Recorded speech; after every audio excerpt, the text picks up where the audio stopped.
23. Jesus' trial before Pilate. Then the entire council took Jesus to Pilate, the Roman governor. They began to state their case. This man has been leading our people astray by telling them not to pay their taxes to the Roman government and by claiming he is the Messiah, a king. So Pilate asked him, "Are you the king of the Jews?" Jesus replied, "You have said it." Pilate turned to the leading priest and to the crowd and said, "I find nothing wrong with this man." Then they became insistent.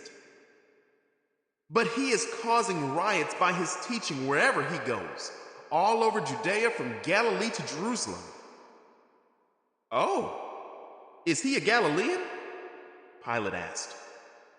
When they said that he was, Pilate sent him to Herod Antipas, because Galilee was under Herod's jurisdiction, and Herod happened to be in Jerusalem at the time. Herod was delighted at the opportunity to see Jesus, because he had heard about him and had been hoping for a long time to see him perform a miracle. He asked Jesus question after question, but Jesus refused to answer. Meanwhile, the leading priests and the teachers of religious law stood there shouting their accusations. Then Herod and his soldiers began mocking and ridiculing Jesus.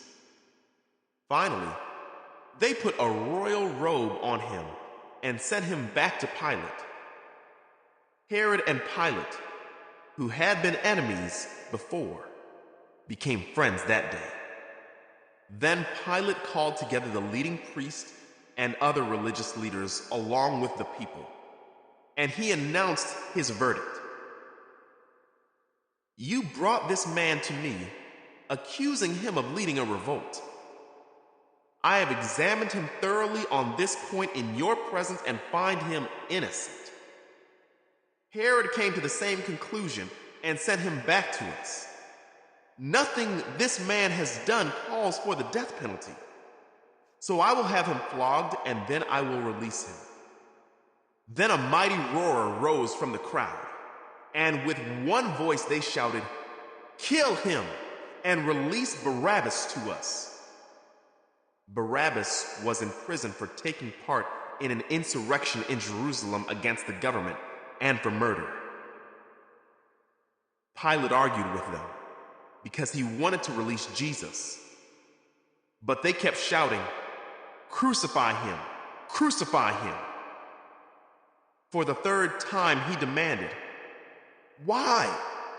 What crime has he committed?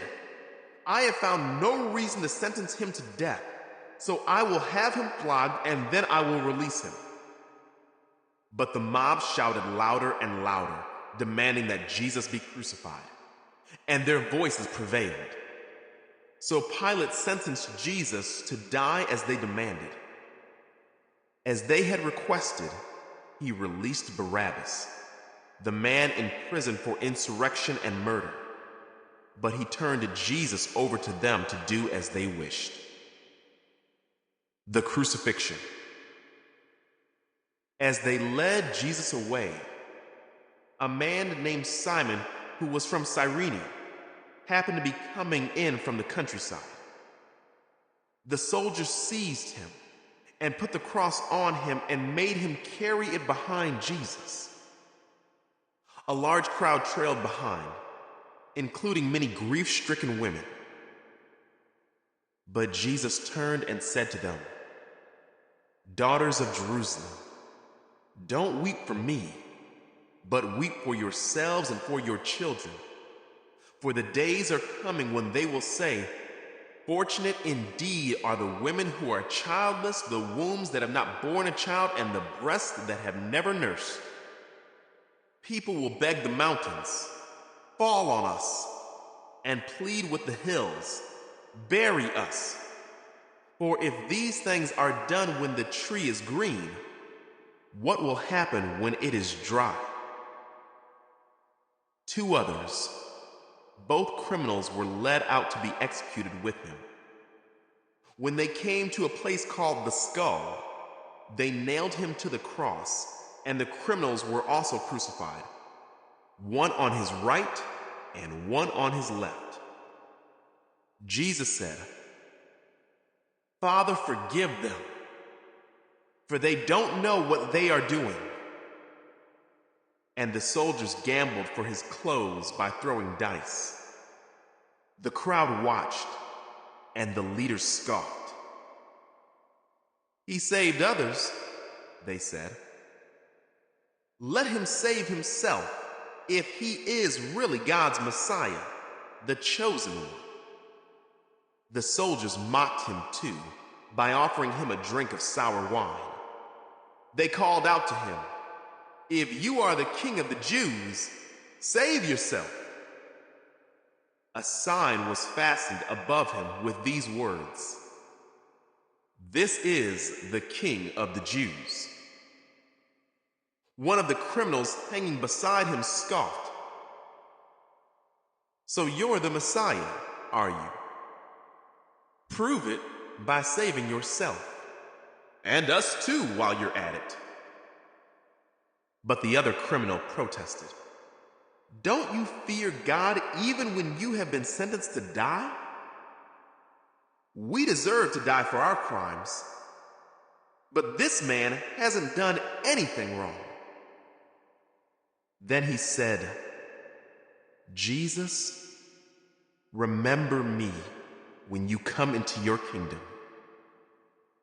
And Jesus replied, "I assure you, today you will be with me in paradise." The death of Jesus. By this time it was about noon, and darkness fell across the whole land until 3 o'clock. The light from the sun was gone, and suddenly the curtain in the sanctuary of the temple was torn down the middle. Then Jesus shouted, "Father, I entrust my spirit into your hands." And with those words, he breathed his last.